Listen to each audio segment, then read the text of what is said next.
चिराग पासवान, उपेंद्र कुशवाहा, जीतनराम मांझी, मुकेश सहनी या फिर पशुपति पारस, ये सभी जो नेता हैं, इन सभी नेताओं का अपना अपना अलग अलग दल है। और अब इन सभी नेताओं का जो दल है उसका अस्तित्व खतरे में है। खतरा इसलिए नहीं है कि ये नेता जनता के बीच अपना प्रभाव नहीं छोड़ पा रहे हैं, बल्कि खतरा इसलिए है कि ये सभी नेता अपने पूरे दल बल के साथ जो है वह एनडीए का हिस्सा बन चुके हैं। अब एनडीए का हिस्सा बन चुके हैं। एनडीए में कुल जो है वह 38 क्षेत्रीय दल शामिल है, लेकिन इसके बावजूद भी जेपी नड्डा ये कहते हैं कि अब भारत की राजनीति में क्षेत्रीय दलों का कोई अस्तित्व नहीं रह गया है, क्षेत्रीय दल बहुत जल्द समाप्त हो जाएगा। इस तरीके का नड्डा जो बयान दिए हैं, इस बयान के बाद अब लगातार ये कहा जा रहा है कि जो चिराग पासवान है, उपेंद्र कुशवाहा, मुकेश सहनी, जीतनराम मांझी, ये सभी नेता जो महागठबंधन का साथ छोड़ करके एनडीए के साथ चले गए हैं, अब इन लोगों का क्या होगा। हालांकि इन सभी नेताओं की तरफ से अभी कोई भी बयान इस पूरे मामले पर नहीं आया है,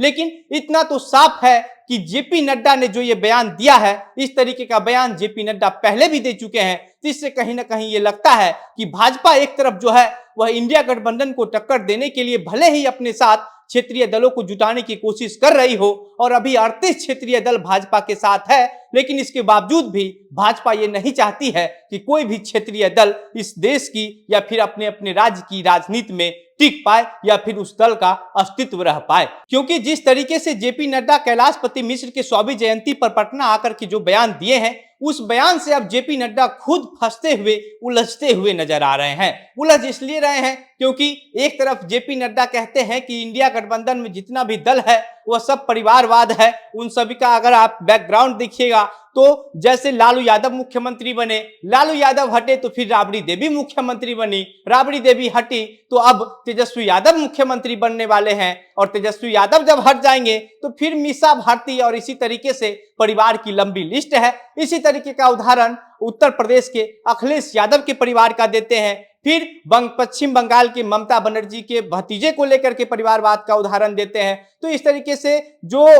भाजपा के राष्ट्रीय अध्यक्ष जेपी नड्डा है, उनका ये मानना है कि ये सभी क्षेत्रीय दल जो है वो परिवारवाद में लुप्त है, और इसके वजह से जो है अब जनता का विश्वास इन लोगों से खत्म हो चुका है, और भाजपा भी नहीं चाहती है कि ये क्षेत्रीय दल अपने राज्य में अलग अलग तरीके से जो है वह राजनीति कर पाए। जेपी नड्डा के इस बयान के बाद से लगातार जदयू की तरफ से जो है इस पर बयानबाजी किया जा रहा है। जदयू की तरफ से कहा जा रहा है कि अब ये सभी नेता जो एनडीए के साथ चले गए हैं, इन सभी का अब जो अस्तित्व है वह खतरे में है। ये लोग का क्या होगा इन लोगों को खुद पता नहीं है। इससे पहले जेपी नड्डा 1 साल पहले जब कहे थे, और जेपी नड्डा के इसी बयान की वजह से कहा जाता है कि नीतीश कुमार जो है वह एनडीए का साथ छोड़ करके तेजस्वी यादव के साथ आकर के सरकार बना लिए थे। नीतीश कुमार का तेजस्वी यादव के साथ आए करीब 1 साल हो गया है, और 1 साल पहले जब नीतीश कुमार एनडीए से अलग हुए थे, उस समय भी जेपी नड्डा का यही बयान आया था कि क्षेत्रीय दल का अस्तित्व पूरी तरीके से खत्म हो चुका है, और भाजपा अब क्षेत्रीय दल को कहीं टिकने नहीं देगी। देश में अब राष्ट्रीय दल यानी कि भाजपा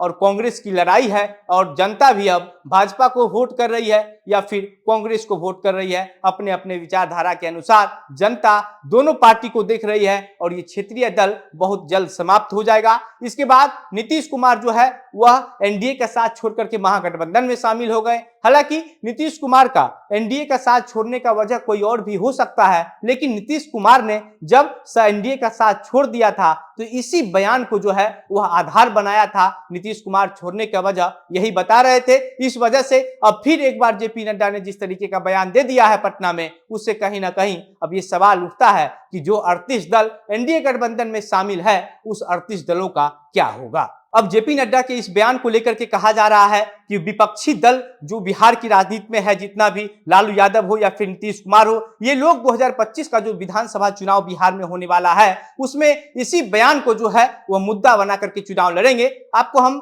एक 2015 की बात याद दिलाना चाहते हैं। जब 2015 में बिहार विधानसभा चुनाव हो रहा था, उस समय आरएसएस के प्रमुख मोहन भागवत ने एक बयान दिया था, जिस बयान में मोहन भागवत ने कहा था कि जो आरक्षण है उसकी समीक्षा होनी चाहिए, और इसी बयान को जो है वह लालू यादव अपना चुनावी मुद्दा बना लिए, और लालू यादव ने आरएसएस प्रमुख मोहन भागवत के इस बयान को इस तरीके से जनता के सामने पेश किया कि भाजपा और आरएसएस मिलकर के जो है वह आरक्षण को खत्म करना चाहती है, और इस बयान को मुद्दा बना करके लालू यादव बिहार में चुनाव लड़ते हैं, और चुनाव लड़ने के बाद बिहार में भाजपा को धूल चटा देते हैं। और अब फिर एक बार इस तरीके से जेपी नड्डा ने बयान दे दिया है। कहा जा रहा है कि अब जो लालू यादव है, नीतीश कुमार, बिहार में 2025 का जब विधानसभा चुनाव होगा तो जेपी नड्डा के ही इस बयान को मुद्दा बनाएंगे और कहेंगे कि एनडीए के साथ जो लोग हैं, चाहे उपेंद्र कुशवाहा हो, चाहे चिराग पासवान हो, चाहे जीतनराम मांझी हो या फिर मुकेश सहनी हो, अगर आप इन लोगों को वोट देते हैं तो इन लोगों का वोट देने से कोई फायदा नहीं होने वाला है, क्योंकि इन लोगों का अस्तित्व खत्म हो जाएगा।